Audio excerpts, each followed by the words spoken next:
پاکستان جو غیر قانونی طور پر غیر ملکی پاکستان میں مقیم ہے خاص کر کے افغان شہری، ان کو جو واپس بھیجنے کا جو آپریشن ہے یا جو سلسلہ ہے وہ اس وقت جاری ہے۔ اس میں ایک اور جو ایسپیکٹ ہے وہ بھی سامنے آئی ہے، اور خاص کر کے کئی جو مغربی ممالک ہیں ان کے بھی کنسرنز ہیں، اور انہوں نے حکومت پاکستان کو اپروچ کیا ہے۔ کنسرنز ان کے یہ ہیں، خاص کر کے امریکہ کی اگر بات کریں، کیونکہ جب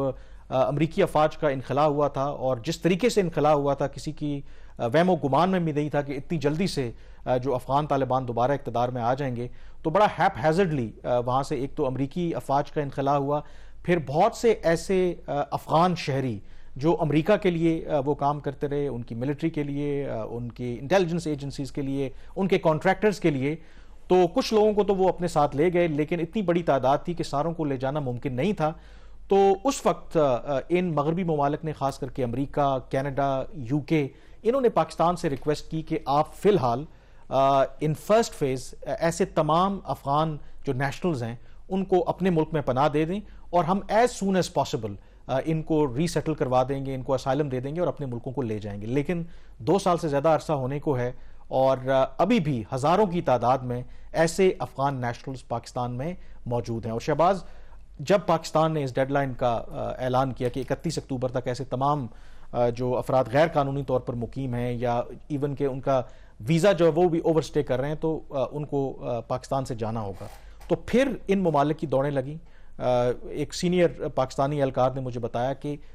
ہم نے ان سے فہرستیں مانگی تھیں ایسے تمام لوگوں کی کہ جن کو آپ سمجھتے ہیں کہ ہمیں ڈپورٹ نہیں کرنا چاہیے، تو آخری دن انہوں نے ہمیں 31 اکتوبر کو، جب لاسٹ ڈے تھا،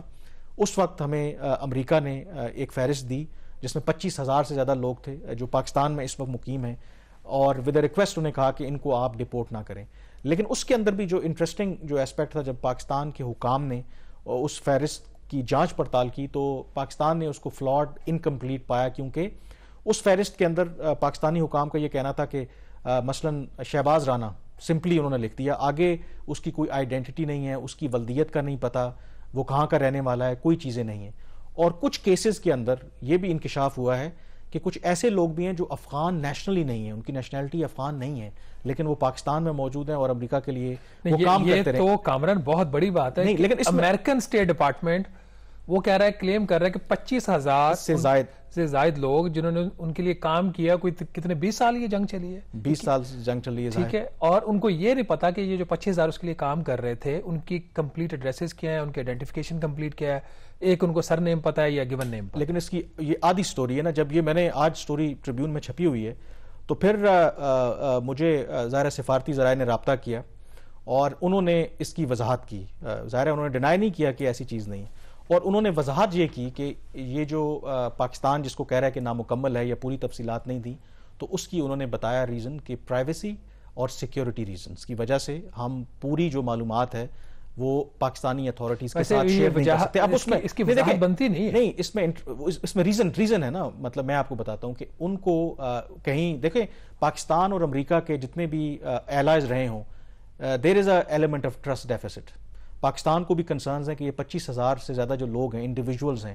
یہ امریکی ملٹری کے لیے، ان کی خفیہ ایجنسیز کے لیے کام کرتے رہے ہیں۔ تو دوسری طرف امریکہ کو بھی پاکستان کے اوپر اعتماد نہیں ہے۔ ایک کنسرن یہ ہے کہ اگر ہم پن پوائنٹڈ ڈیٹیل ایگزیکٹ وہ شیئر کرتے ہیں تو یہ نہ ہو کہ ان کی جو سیفٹی اور سیکیورٹی ہے پاکستان انڈر تھریٹ ہے۔ امیگریشن پروسیس سے باہر جائیں گے، وہ جائیں گے، لیکن اور جب جائیں گے ان کے پاس کوئی کارڈ تو ہوگا نا، کوئی پاسپورٹ تو ہوگا ان کے پاس، اس میں ڈیٹیل ساری ہوں گی نا، وہ پنچ ہوں گی، ان کے اوپر ایگزیکٹ سٹیمپ لگے گی، اس وقت نہیں پتہ چلے گا۔ ایکسکیوز تو نہیں بنا رہے میرے خیال میں۔ ایشو دیکھیں، اس میں مجھے لگتا ہے کہ سیکیورٹی اور ٹرسٹ ڈیفیسٹ کے ایشوز ہیں، کیونکہ جن لوگوں کو وہ لے کے جانا چاہتے ہیں اوبیسلی وہ سینسٹیو ان کے لیے کام کرتے رہے ہیں، تو یہ ایشوز ہیں۔ بٹ نیورتھلیس جو پاکستانی حکام ہیں اور جو امریکی حکام ہیں، وہ بھی یہ کہتے ہیں کہ یہ کوئی اس طرح کا ایشو نہیں ہے کہ پاکستان اور امریکہ اس کو مل بیٹھ کے حل نہ کر سکیں۔ اور جو میری معلومات ہیں، جو مجھے ذرائع نے بتایا، کہ دونوں اطراف کوشش کر رہے ہیں کہ ایک مڈل گراؤنڈ ڈھونڈیں اور ایسا وے آؤٹ نکالیں۔ لیکن پاکستان کا یہ ضرور کہنا ہے کہ یہ 2 سال سے زیادہ ہو گئے ہیں، تو امریکہ کو چاہیے یہ جو باقی ملک ہیں یہ اس پروسیس کو ایکسپیڈائٹ کریں، اور پاکستان ان کو ہر طرح سے فیسیلیٹیٹ کرنے کے لیے تیار ہے۔